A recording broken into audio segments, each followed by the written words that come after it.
Lesson number 18. I guess you can't wait to see more and more castles, so let's get going. Today, I'll show you castles for ranging rook strategy. But before that, let me talk about the concept of ranging rook strategy. Let's suppose your opponent is playing static rook.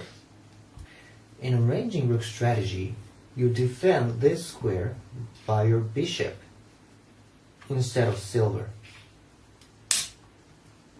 So, you should reject bishop exchange. And there are 4 types of ranging rook. Those are opposing rook, third file rook, fourth file rook, and central rook. The most common one is fourth file rook. And then you castle your king to the right. Now, have you noticed the merit of ranging rook yet? Yes, it's easier to castle the king than in static rook, because nothing blocks king's path. In static rook, the bishop is in the way, and it makes it more difficult to castle. A typical castle for ranging rook is Mino castle. The procedure of making Mino castle is, first you bring the king to here and move the silver and move this gold, and usually you move the edge pawn to make the king escape route, and we often move this pawn. This is Mino castle. It is designed to protect mainly this side, because the battlefield will be this side, right? And the castle will be attacked from this way. Now, if static rook made a rapid attack,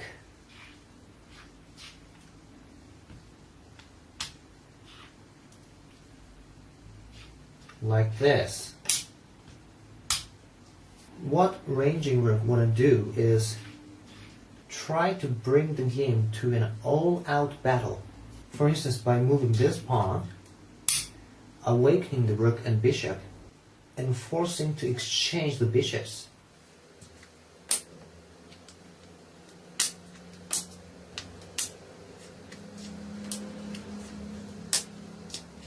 It looks like static rook is doing a good job in attacking, but you can also force him to exchange the rooks too.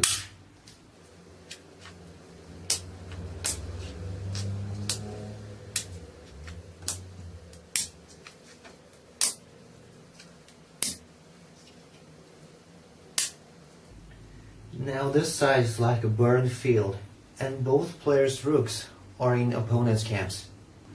Well, this kind of situation is what ranging rook wants, because you see, this Mino castle is harder to the side than static rook's castle.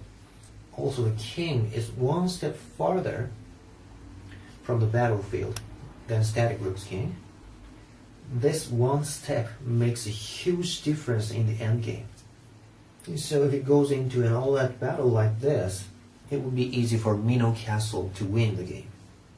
And also, if static rook tries to attack on this file, what ranging rook should do is move your rook to that file and try to exchange them. The weak points of Mino is the edge and the front. If you don't move these pawns and your opponent has knight, gold, and the bishop was here, the king can be easily mated like this, or this way too. Or if he has 2 knights,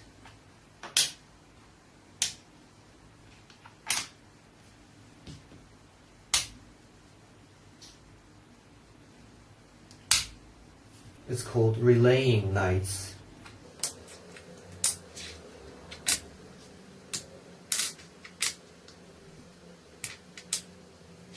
It's a simple mate. So be careful. So anyway, since rapid attack isn't so likely to succeed, static rook often tries to put pressure to the minnow castle from the front without starting the battle on this side. For instance, like this. Or like this.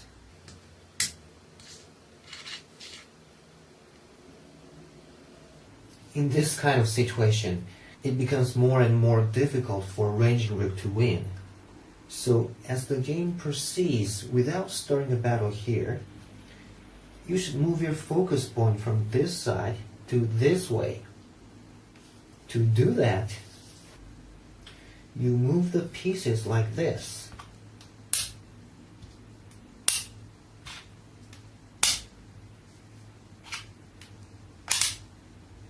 This is called high minnow castle. Taka minnow. It's stronger to the front than regular minnow. The knight can even attack. But it's a little weaker on the side. And you can go even farther like this.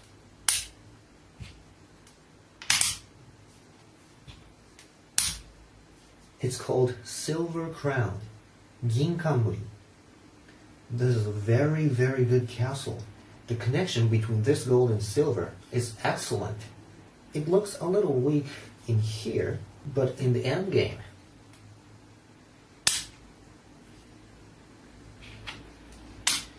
the king can escape to here,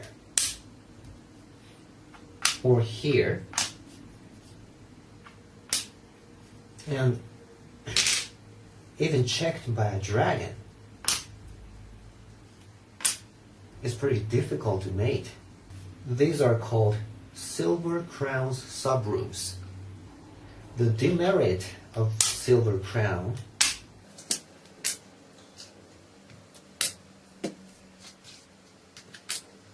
that it can't avoid this very dangerous timing. You see, we call this kind of piece a floating piece, which isn't stringed by any piece. So at this timing, your opponent will definitely want to start fire. So be careful. Now let me show you some variants of minnow. This is half minnow, kata minnow. The left gold moves here and defends this square, especially when playing opposing rook or central rook.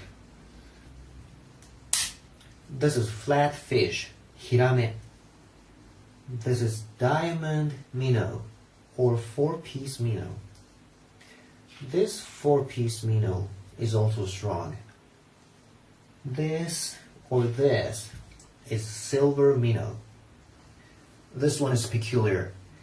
It's top-knot minnow, chonmage minnow.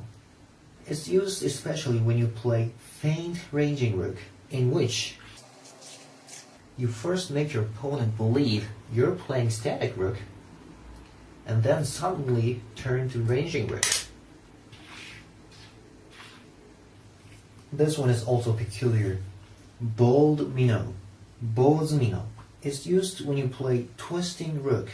A twisting rook is something like this. It's like double wing attack opening.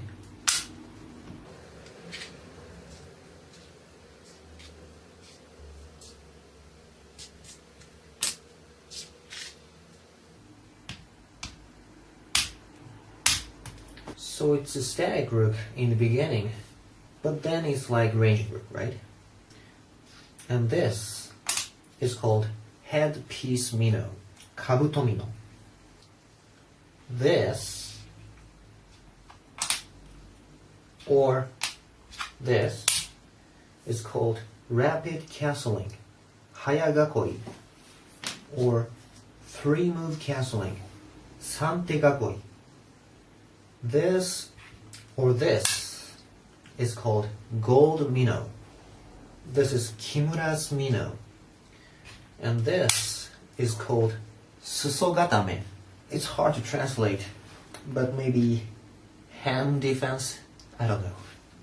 Okay, now let's go to another type of castle for ranging rook.